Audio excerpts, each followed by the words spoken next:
দেখেন আপনাকে যেটা করতে হবে, টু মার্কেট অ্যাপে আপনি ঢুকবেন, ঢোকার পরে ব্রোঞ্জ অথবা লেভেল আপ অপশন লেখা থাকবে, সেই লেখাটাতে আপনি ক্লিক করবেন। ক্লিক করার পরে যেটা হবে, এরকম একটা পেজ চলে আসবে, ক্যালকুলেশন কমপ্লিটেড। হ্যাঁ, এখান থেকে আপনি যেটা করবেন, রিভিল ইওর লেভেল, এই রিভিল ইওর লেভেলে ক্লিক করে দিবেন।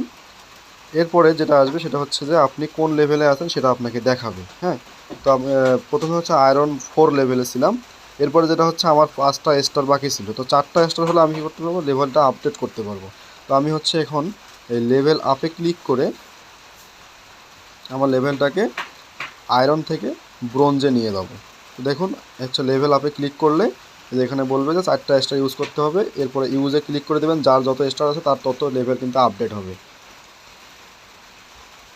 তো এই তো আপডেট হয়ে গেল। আমি হচ্ছে 4টা স্টার খরচ করে আমি হচ্ছে ব্রোঞ্জ লেভেলে চলে আসলাম। হ্যাঁ, ব্রোঞ্জ 1-এ।